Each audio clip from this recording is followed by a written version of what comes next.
Hello there, Paul. Hey, Freddie, how are you? Good, how are you doing? Good. Now, are you sick of people telling you how awesome this show is yet? No, it's great that people have really taken to it. Well, can you tell us, what do Norma and Norman have planned for Mother's Day?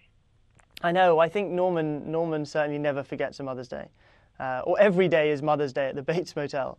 So I guess it's just like every day, you know, they have their special way of bonding. That's funny. Now, we only have 2 episodes left before this season is over. Can you give us a hint or a preview of what we may see in these 2 episodes?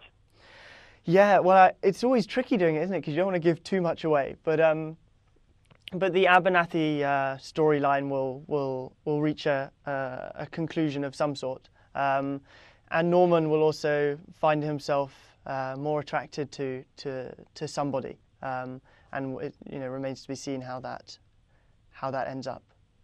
Well, yeah, I was going to ask you about this, and I know you're not going to give me an answer, but watching the kind of tension between Emma and Bradley, we have to suspect that one of them is not going to make it too much longer.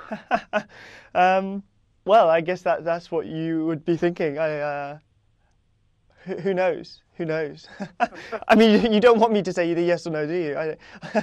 It's a sort of impossible question to answer. It's like, oh, it's a very interesting thought that you've just had. Well, I'll say this, is I love the show, and I think the narrative and the scripts have been done so well, and that you and Vera especially have created such rich and interesting characters that draw us in every week, that I think the show has earned the right to kind of play more with Norman's mythology. And this is, again, something else you probably are not going to tell me, but I would have to think a shower is rightfully in the future. Someone? It could be. I mean, I guess the shower is the kind of iconic scene of Psycho, and so to do that too early or to rush that out is perhaps a bit much.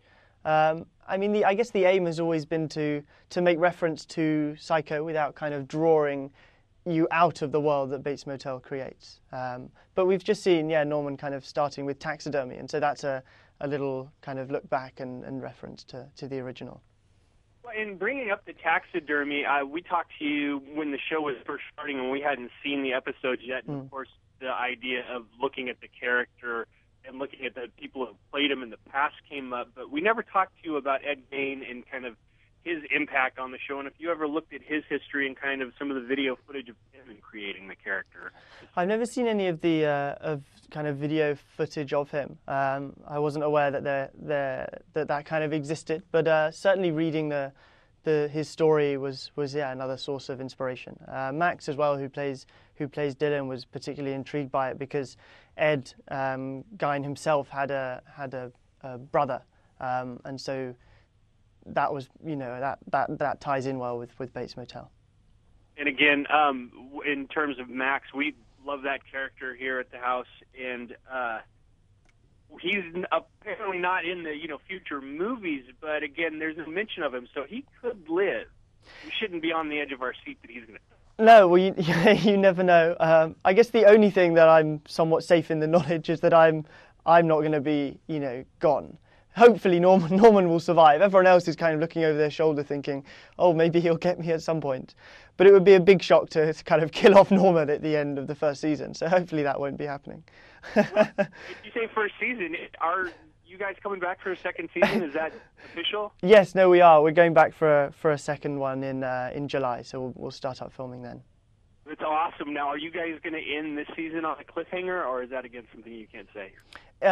It's a great ending. No, I think it's conclusive and at the same time sets stuff up for more. But I think people will be satisfied with it. It isn't a cliffhanger just for the sake of being a cliffhanger. But it just, as all the kind of great things in Bates Motel, it's just kind of open for interpretation and for people, the audience to decide where to draw the line. Well, and I'm a huge fan of Psycho 3, and I got kind of excited when I saw that ice cooler at the hotel, and I'm wondering, is somebody going to wind up in that ice cooler at some point? You could be right. Yeah, they should be listening to this conversation and jotting down all your ideas.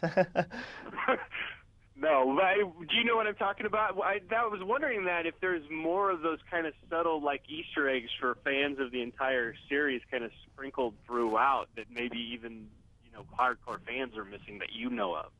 Yeah, I think there are a few. I mean, perhaps it's built into the storyline in terms of that suspense and psychological tension that Hitchcock was great at. But there is those.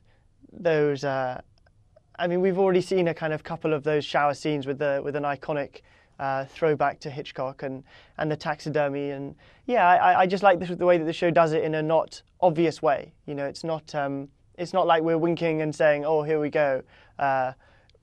Here's a fun little reference." It's more in there subtly for people who want to pick it up or who look for it well enough. And I think one of the greatest things that you did in the very last episode on Monday was you bring out that smile, and you nailed it perfectly. And it was like all of a sudden you own this character, and there was never a Norman Bates again.